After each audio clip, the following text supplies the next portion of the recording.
Hi everyone, I'm Masood Agassi, and in this video series we are going to learn about processes and threads. Whether you are new to this topic or want to understand it better, this series will explain everything in a simple and practical way.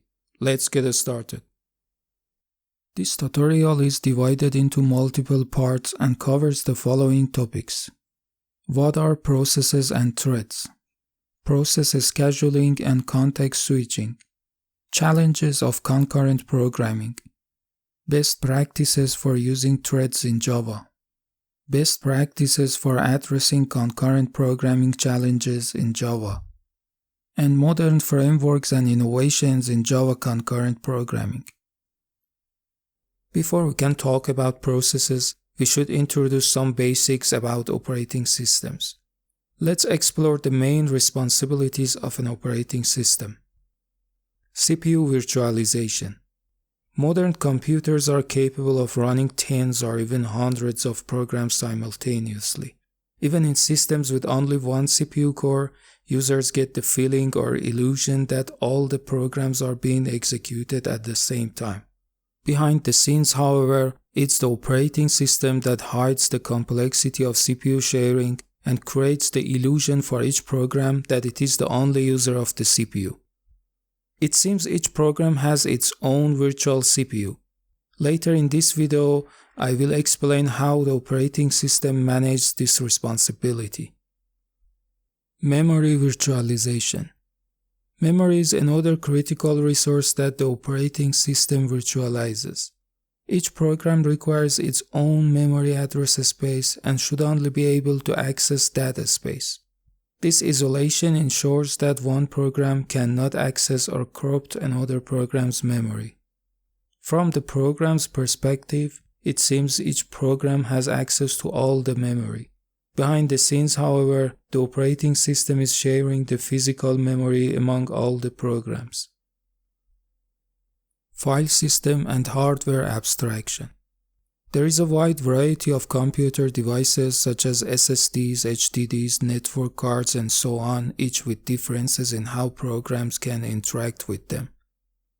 The operating system is responsible for acting as an abstraction layer between these varieties of computer devices and user programs. Protection. Each program should only have access to its own memory space. Additionally, any access to hardware devices must happen through and be managed by the operating system. There are other responsibilities for operating systems, but what is important for us here are those related to processes and threads, which include CPU and memory virtualization to some extent. Now that we understand one of the main operating system responsibilities is to virtualize the CPU, let's discuss why we need CPU virtualization in the first place and also gain a basic understanding of concepts such as concurrency and parallelism. Consider this scenario in which we have 3 applications to be executed and only one CPU core. How the operating system can execute these applications on the CPU? At first, one might suggest that we simply run application 1 and when it ends, start executing the next application. This solution might work for simple applications, but most applications nowadays are interactive and have longer sessions. Let's say all of our applications have a template similar to this piece of code. A loop that continues until the user exits the application, and in each iteration it receives some input from the user, does some processing, and returns an output. Considering that, it seems the operating system must provide a way to support multitasking. For example, in this case, the operating system could execute each application for only a short period of time and then switch to the next application. This technique is called time sharing. The operating system shares the CPU time among all the active applications. Another way that operating system could provide multitasking is through parallelism. Now suppose that our system has 2 CPU cores. In this case, the operating system could execute one application on the first core and another application on the second core at the same time. This way we will have simultaneous execution on multiple processing units, which is called parallelism.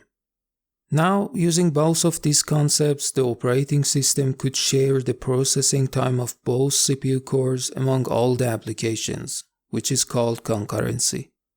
So in short, concurrency is the ability of a system to execute multiple tasks through parallelism or time sharing.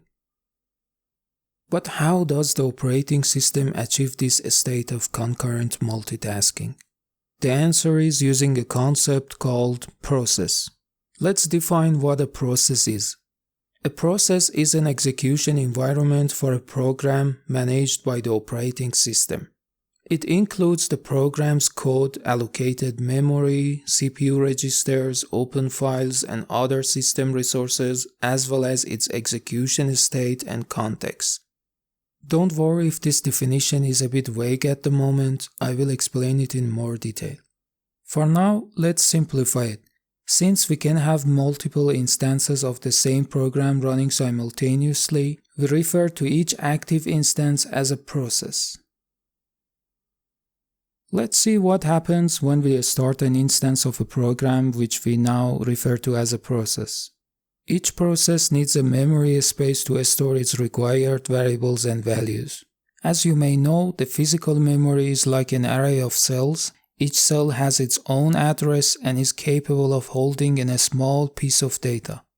When the operating system starts, it allocates a part of memory to itself, which is shown in this diagram as the kernel space. The operating system allocates a dedicated space of memory for each new process that we start. As you can see in this diagram, the allocated space for a process is not necessarily sequential on the physical memory and could consist of many chunks. But as we learned, processes don't have to deal with the complexities of dynamic allocation and fragmentation of physical memory, and it's one of the responsibilities of the operating system to virtualize memory for processes. In this way, each process only sees a sequential address space all available to itself and doesn't see or have access to the address space of other processes. From the perspective of each process, it's the only process existing on the system. Now it's a good time to briefly review what kinds of data a process stores in its address space.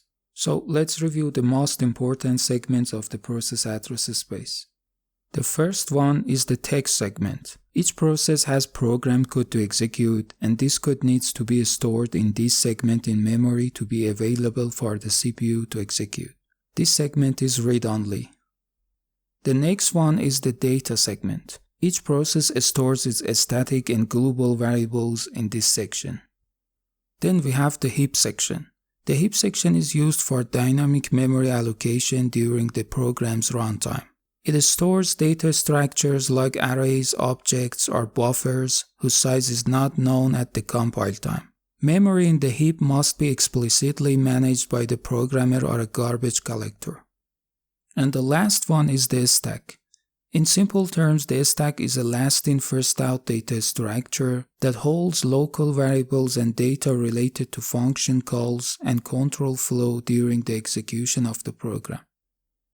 In order to translate virtual memory addresses to physical memory addresses, the operating system divides the physical memory into pages, creates internal data structures for each process, and holds references to the allocated memory pages of each process in these data structures. The operating system also stores other process-related data such as ID and state in these data structures. Each process has a unique ID for bookkeeping purposes and a state value that indicates the current status of the process.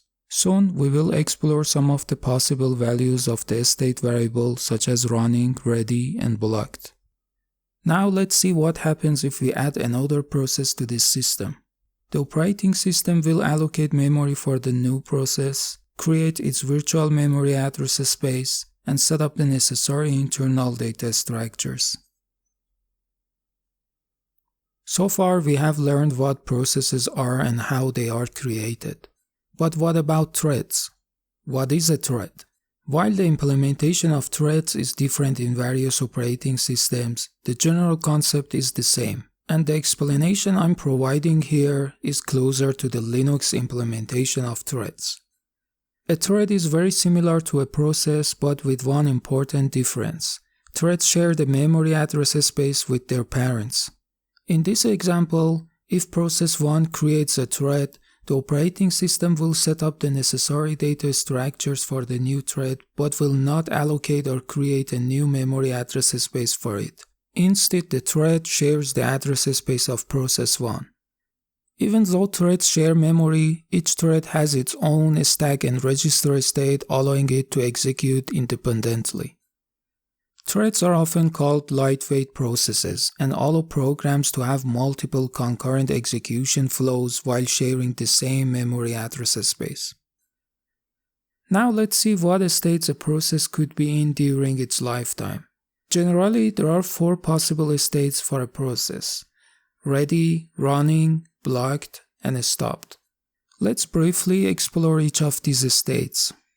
Ready means a process is ready to be scheduled for execution by the processor. Running means a process is currently being executed by the processor. Blocked means the process is waiting for an event, such as the completion of an I/O operation, and cannot be executed during this time.